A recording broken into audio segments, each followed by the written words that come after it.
ಎಲ್ಲರಿಗೂ ನಮಸ್ಕಾರ. ನಾನು ಝಾನ್ಸಿ ಭಟ್. ಅಂತರ್ಜಾಲ ಪಾರಂಪರಿಕ ಪಾಕ ಸ್ಪರ್ಧೆಗಾಗಿ ನಾನಿವತ್ತು ಉದ್ದು ಮತ್ತು ಗೋಧಿ ರವೆ ಸೇರಿಸಿದ ಕಡುಬು ಮಾಡೋದು ಹೇಗೆ ಅಂತ ತೋರಿಸ್ತೀನಿ. ನಾನಿಲ್ಲಿ 3/4 ಲೋಟ ಆಗುವಷ್ಟು ಉದ್ದಿನ ಬೇಳೆಯನ್ನು ತೆಗೆದುಕೊಂಡು ನೀರಿನಲ್ಲಿ ಚೆನ್ನಾಗಿ ತೊಳೆದು 3-4 ಗಂಟೆಗಳ ಕಾಲ ನೆನೆಸಿಟ್ಟುಕೊಂಡಿದ್ದೀನಿ.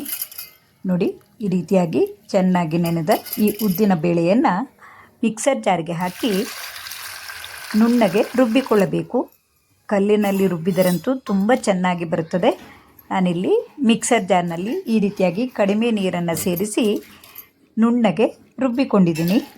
ರುಬ್ಬುವಾಗ ನಾವು ಉದ್ದಿನಬೇಳೆ ನೆನೆಸಿಟ್ಟ ನೀರನ್ನೇ ಹಾಕಿ ರುಬ್ಬಿಕೊಳ್ಳುವುದರಿಂದ ನಾವು ಮಾಡುವ ಕಡುಬು ಮೃದುವಾಗಿ ಬರುತ್ತದೆ. ಹಾಗಾಗಿ ಉದ್ದಿನಬೇಳೆಯನ್ನು ಚೆನ್ನಾಗಿ ತೊಳೆದು ನೀರಿನಲ್ಲಿ ನೆನೆಸಿಡಬೇಕು. ನೋಡಿ, ಈ ರೀತಿಯಾಗಿ ಉದ್ದಿನಬೇಳೆಯನ್ನು ನುಣ್ಣಗೆ ರುಬ್ಬಿಕೊಂಡು ಒಂದು ಪಾತ್ರೆಗೆ ತೆಗೆದಿಟ್ಟುಕೊಳ್ಳಿ. ನಾನಿಲ್ಲಿ ಈ ಗೋಧಿ ರವೆಯನ್ನು ತೆಗೆದುಕೊಂಡಿದ್ದೀನಿ. ಸುಮಾರು 1/4 ಲೋಟ ಆಗುವಷ್ಟು ಗೋಧಿ ರವೆಯನ್ನು ತೆಗೆದುಕೊಂಡು ಮಿಕ್ಸರ್ ಜಾರ್ ತೊಳೆದ ನೀರನ್ನು ಹಾಕಿ ಒಮ್ಮೆ ಮಿಶ್ರ ಮಾಡಿ ರುಬ್ಬಿಟ್ಟುಕೊಂಡ ಉದ್ದಿನ ಹಿಟ್ಟಿನೊಂದಿಗೆ ಹಾಕಿ ಬೆರೆಸಬೇಕು. ನಂತರ ರುಚಿಗೆ ತಕ್ಕಷ್ಟು ಉಪ್ಪನ್ನು ಹಾಕಿ ಈ ಹಿಟ್ಟನ್ನು ಚೆನ್ನಾಗಿ ಮಿಶ್ರ ಮಾಡಿಕೊಂಡು 5-6 ಗಂಟೆಗಳ ಕಾಲ ಹುದುಗು ಬರಲು ಬಿಡಬೇಕು. ನಾನಿಲ್ಲಿ ಸ್ವಲ್ಪವೇ ಮಾಡ್ತಾ ಇರೋದ್ರಿಂದ ಇವಿಷ್ಟೇ ಉದ್ದಿನಬೇಳೆ ಮತ್ತು ರವೆಯನ್ನು ತೆಗೆದುಕೊಂಡಿದ್ದೀನಿ. ಪ್ರಮಾಣವನ್ನು ಜಾಸ್ತಿಯಾಗಿಯೂ ಮಾಡಿಕೊಳ್ಳಬಹುದು.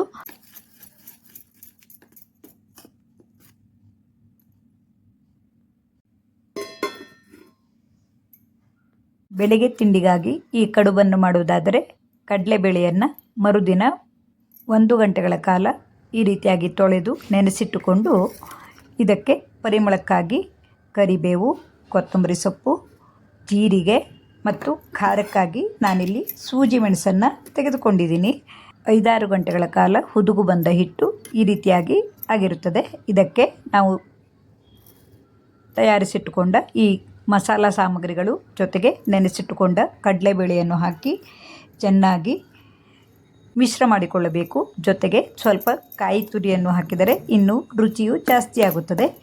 ಈ ರೀತಿಯಾಗಿ ಈ ಹಿಟ್ಟನ್ನು ಎಣ್ಣೆ ಸವರಿದ ಇಡ್ಲಿ ತಟ್ಟೆಯಲ್ಲಿಯೂ ಬೇಯಿಸಿಕೊಳ್ಳಬಹುದು. ಇಲ್ಲವಾದಲ್ಲಿ ಸಾಂಪ್ರದಾಯಿಕ ರೀತಿಯಲ್ಲಿ ಮಾಡುವುದಾದರೆ ಬಾಳೆ ಎಲೆಯಲ್ಲಿ ಈ ಹಿಟ್ಟನ್ನು ಹಾಕಿ ಮಡಚಿ ಇಡ್ಲಿ ಪಾತ್ರೆಯಲ್ಲಿ ಬೇಯಿಸಿಕೊಳ್ಳಬೇಕು. ಬಾಡಿಸಿಕೊಂಡ ಬಾಳೆ ಎಲೆಯಲ್ಲಿ ಈ ರೀತಿಯಾಗಿ ಹಿಟ್ಟನ್ನು ಹಾಕಿ ಅರ್ಧಕ್ಕೆ ಈ ರೀತಿಯಾಗಿ ಮಡಚಿ ಬಿಸಿಯಾಗಿರುವಂತಹ ಇಡ್ಲಿ ಪಾತ್ರೆಯಲ್ಲಿಟ್ಟು 15-20 ನಿಮಿಷಗಳ ಕಾಲ ಬೇಯಿಸಿಕೊಂಡರೆ ಬಾಳೆ ಎಲೆ ಘಮದ ಗೋಧಿ ರವೆ ಕಡುಬು ಬೆಳಗಿನ ಉಪಹಾರಕ್ಕೆ ಅಥವಾ ಸಂಜೆಯ ಕಾಫಿ ಟೀ ಜೊತೆಗೂ ತುಂಬ ರುಚಿಯಾಗಿರುತ್ತದೆ. ನೋಡಿ, ಬಿಸಿಯಾಗಿರುವಂತಹ ಈ ಇಡ್ಲಿ ಪಾತ್ರೆಯಲ್ಲಿ ಇಡ್ಲಿ ಲೋಟವನ್ನು ಸಹ ಇಟ್ಟು ಮೇಲ್ಗಡೆ ನಾವು ಸಿದ್ಧಪಡಿಸಿಟ್ಟುಕೊಂಡ ಬಾಳೆ ಎಲೆಯ ಕಡುಬನ್ನು ಇಟ್ಟು 15-20 ನಿಮಿಷಗಳ ಕಾಲ ಬೇಯಿಸಿಕೊಂಡರಾಯಿತು.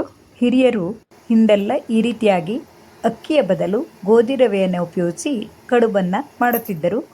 ಇಂದಿಗೂ ಅನೇಕ ಹವ್ಯಕರ ಮನೆಯಲ್ಲಿ ಬೆಳಗಿನ ತಿಂಡಿಗಾಗಿ ಅಕ್ಕಿಯ ಬದಲು ಗೋಧಿ ರವೆಯನ್ನು ಉಪಯೋಗಿಸಿ ತಿಂಡಿಯನ್ನು ಮಾಡುತ್ತಾರೆ. ಹಬ್ಬ ಹರಿದಿನಗಳಲ್ಲಿಯೂ ಈ ರೀತಿಯಾಗಿ ಮುಸುರೆಯಾಗುವ ಬದಲು ರವೆ ಕಡುಬನ್ನು ಮಾಡುವ ಕ್ರಮವನ್ನು ಇನ್ನೂ ಅನೇಕರ ಮನೆಯಲ್ಲಿ ಕಾಣಬಹುದಾಗಿದೆ.